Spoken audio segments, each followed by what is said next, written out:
Hello, आज चाहिँ हामी गोकर्णेश्वरको यो सल्लाघारी घुम्न आएको। धेरै दिनपछि आज भिडियो बनाऊ भनेर छोरीलाई अनि श्रीमती अनि म यहाँ सल्लाघारी घुम्न आएको छु। यहाँदेखि माथिसम्म घुम्न जानेछ। कस्तो रहेछ सबै पानी पर्यो आज हिउँ पर्ला जस्तो रहेछ नि। शान्ति स्तूपा है यो चाहिँ, अनि बस्ने जान्छ शान्ति स्तूपा देख्न सक्ने रहेछ।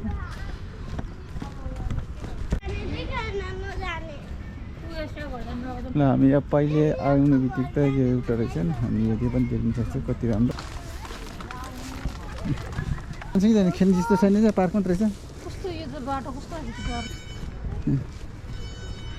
यहाँबाट यस्तो बाटोहरू रहेछ, बाटो त रहेछ।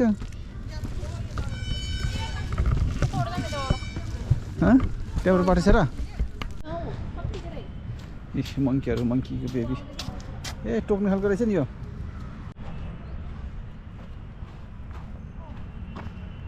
के हो यो चाहिँ एक्चुअली हेरौँ भनेको अगाडिको त्यो बल्ल मेरो छोरी यहाँ खेल्न हजुर।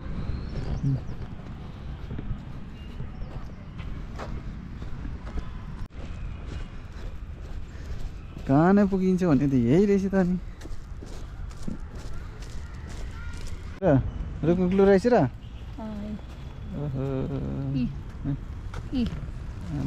रुखमा ग्लु है। आज यो जङ्गलमा घुम्न आउँदाखेरि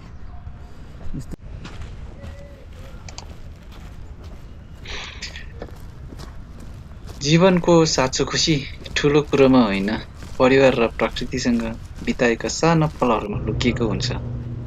त्यसैले यसो समय हुँदा समय निकालेर घुम्नु होला तपाईँहरू। त्यतिर छोड्लै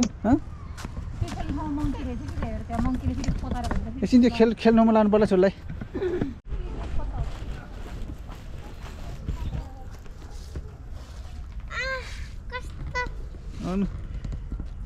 मेसो चाहिँ कस्तो स्ट्रङ रहेछ। त हो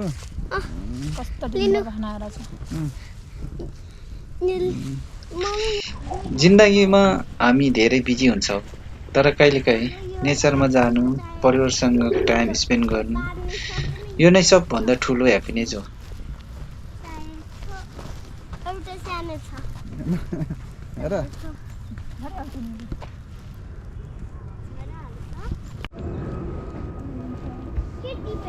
त्यसपछि टिप पाउँदैन नि यो प्लान गरेको।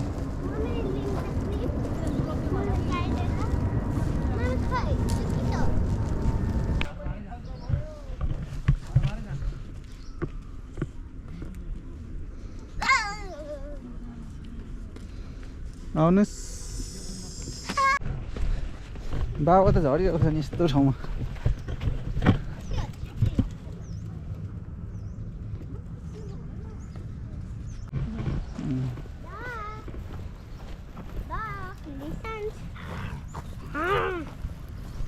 लिसन टोइलेट छ नि यतापट्टि।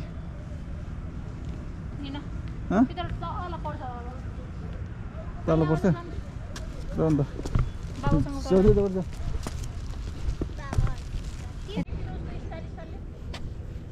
हुन्छ हुने अर्को कुनै स्याल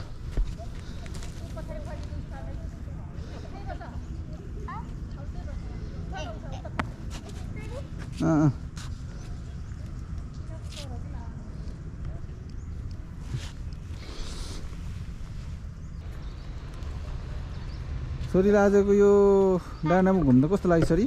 के देख्नुभयो छोरीले? कोही मङ्की त भाग्यो। ए हो र, बाबाले त मङ्की एउटै देखेन त। अब मङ्की हेर्नु जाने हामी है। बाबासँग हेर्दैछ अनि मैले मङ्की भन्थे, मङ्की भनेको सुनेर दुईटा मङ्की छ, मङ्की भनेछ। बाबाले मङ्की भन्छ हो।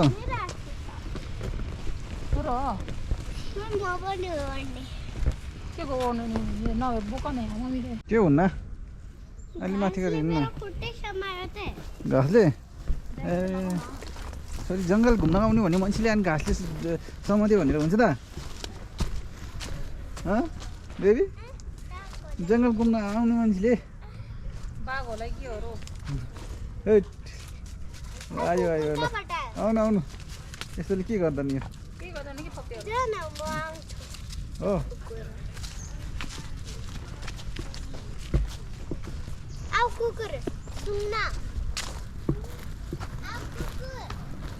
त्यो ओकालो चढेर माथि आएको थियो केही थकाइ लागेर हामी चाहिँ यहाँ अहिले विश्राम लिइरहेको छु यहाँ बसिरहेको छु अब यहाँदेखि अझै पनि हामी माथितिर गएर घुम्छौँ कस्तो रहेछ त यो सबै ठाउँ हेर्ने छ है सबैजनाले चाहिँ यो भिडियोले हेरिदिनु होला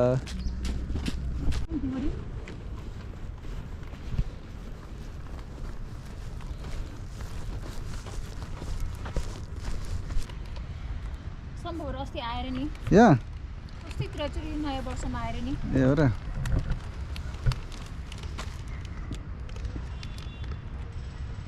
पर्खिनुहोस् यो मेरो बन्द गर्छु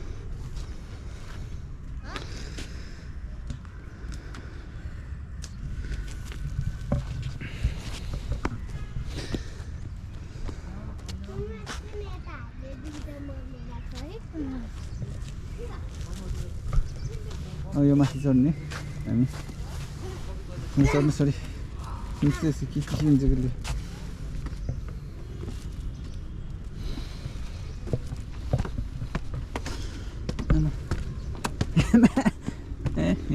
बिस्तारै बिस्तारै बिस्तारै बिस्तारै आउनु छोरी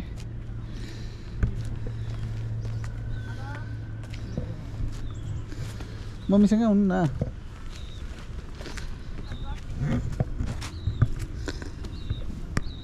न घुम्न जान यो यस्तो पो हुन्छ त यो जङ्गलमा यस्तो ओकालो चढ्नु पर्यो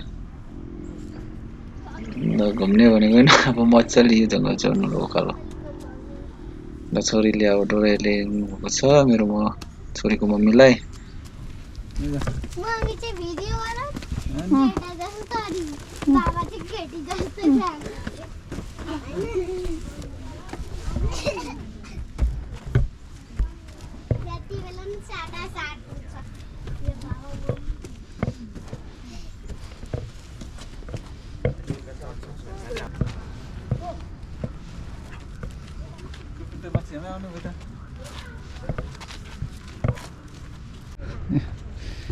छोरीले कुकुर पाल्नु भयो कि हो कुकुर पनि छ छोरीसँग त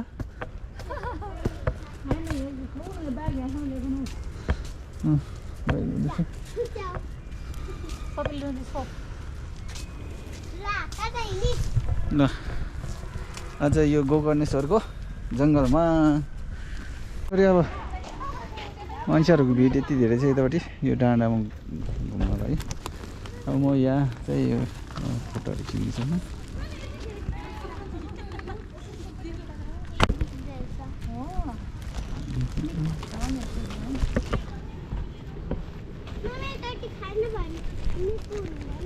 ठ्याक्क माथि डाँडा टपमा आइपुग्यो टपमा आइपुग्यो यस्तो छ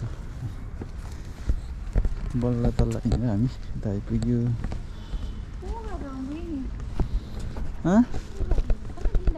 यहीबाट होला भट्टिलो आउनु त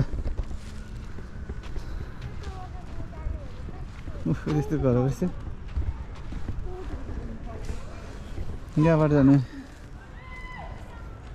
आमा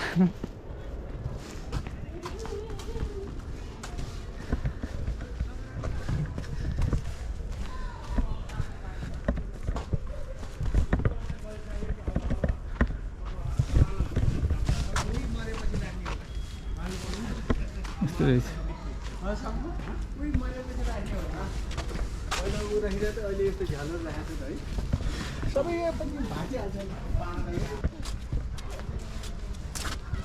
लायो भनेर चाहिँ यो साहित्य सङ्ग्रहालय भनेर चाहिँ सङ्ग्रहालय हो कि हो पाण्डिङ भन्दा नि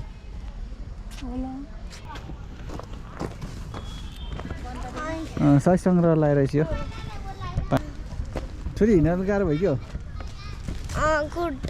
क्या कसले पुग्नु उतिसम्म जानु पर्यो किन जाने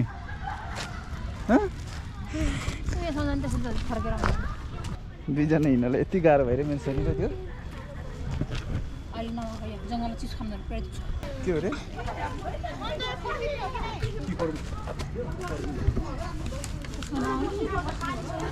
र त्यसमा रमाउनलाई मेरो छोरी हो र मेरो छोरी कसो पसिना आउँदा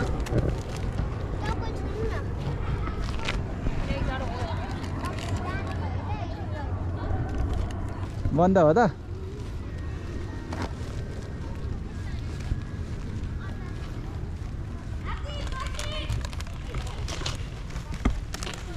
Life becomes beautiful when you slow down and enjoy simple moments with family and nature.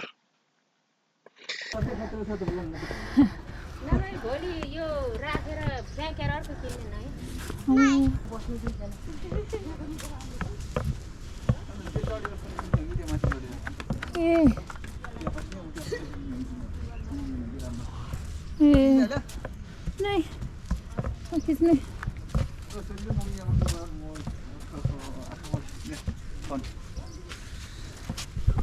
हामी चाहिँ आज यो जगटोलको सल्लाहघारीमा घुम्न आएको थियो यस्तो ठाउँ रहेछ अब हामी 1-2वटा यहाँ फोटो सुट गरेर यहाँ माथिसम्म घुम्न जानेछौँ मोबाइल लिँदा मैले त के छ एकचोटि हेर्छु ल यतातिर जङ्गलमा के छ त यसो रुखो रुखोहरू छ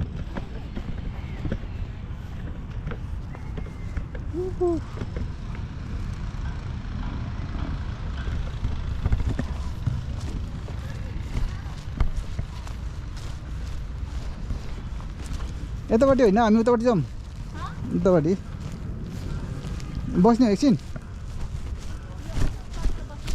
उतापट्टि जाउँ न यतापट्टि आएको बाटो हो कि उतापट्टि जानुपर्छ आज चाहिँ यो जगडोलको यहाँ जङ्गलमा आउँदाखेरि हामी सबैजनाले भिडियो पनि खिच्यो सबै पानी परेर भिज्न थाल्यो हामी हो नि अब माथिसम्म जानुपर्ने अझै बाँकी छ हामी माथि घुमेर आउँछ है माथि छ नि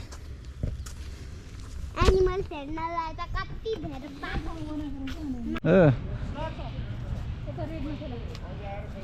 यो राम्रो छ र यहाँ खतरा रहेछ बस्नुलाई यो के हो यहाँ चढ्नु पनि पऱ्यो ठुलो चढ यो भित्र पार्क रहेछ नि अब यसको लागि चाहिँ उतैबाट जस्तो रहेछ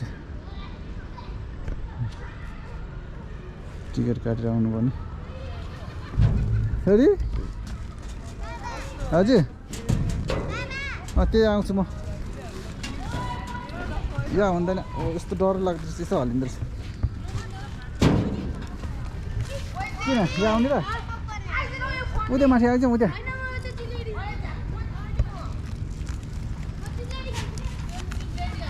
त्यहाँ चढ्ने त आउने हो र